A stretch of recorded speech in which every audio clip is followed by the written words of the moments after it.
السلام علیکم سامعین کرام، 30 اکتوبر ہے۔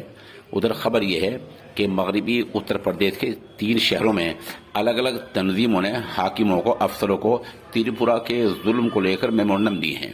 ان میں ضلع باغپت میں مجلس اتحاد المسلمین کے لوگوں نے کلکٹر کو میمورنڈم دے کر کہا ہے کہ وہاں کی سرکار کو ہدایت دی جائے کہ شر پسندوں کو گرفتار کرے اور فوری طور پر ظلم کو بند کیا جائے۔ باغپت میں جن لوگوں نے میمورنڈم دیا ہے ان میں حافظ مکرم ملک، محمد عارف، شاہد احمد، کامل اور فیروز وغیرہ کے نام قابل ذکر ہیں۔ باغپت سے سوشل نیوز کے ساتھ صحافی انوم خان شیروانی جڑے ہوئے ہیں۔ وہ بتا رہے ہیں کہ مجلس اتحاد المسلمین کے لوگوں نے آج میمورنڈم دیا ہے اور ظلم کے خلاف آواز بلند کی ہے۔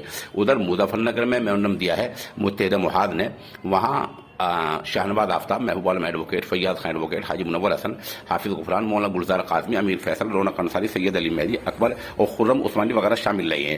یہاں شاہنواز آفتاب نے سوشل نیوز کو بتایا کہ ہم نے مانگ یہ کی ہے کہ صدر جمہوریہ وہاں کی سرکار کو ہدایت کریں کہ جو مسلم سماج کے مکانات گرائے جا رہے ہیں، عبادت گاہوں کو نقصان پہنچا رہا ہے، کاروبار کو نقصان پہنچ گیا ہے، اس کو فوری طور پر بند کیا جائے کیونکہ وہاں کی سرکار محو خواب سو رہی ہے۔ ادھر بڑھانا میں جمعیت علماء کے شہر صدر حافظ شیردین، جنرل سیکریٹری حافظ تحسین رانا اور ضلع سیکریٹری آصف قریشی نے میمورنڈم ڈاک سے ارسال کیا ہے اور وہاں میمورنڈم میں کہا ہے کہ تریپورہ میں ہو رہے ظلم کو فوری طور پر بند کیا جائے۔ شروع میں ہم ایک ویڈیو پیش کر رہے ہیں اور تینوں جگہ کی موقع کی تصاویر پیش کر رہے ہیں۔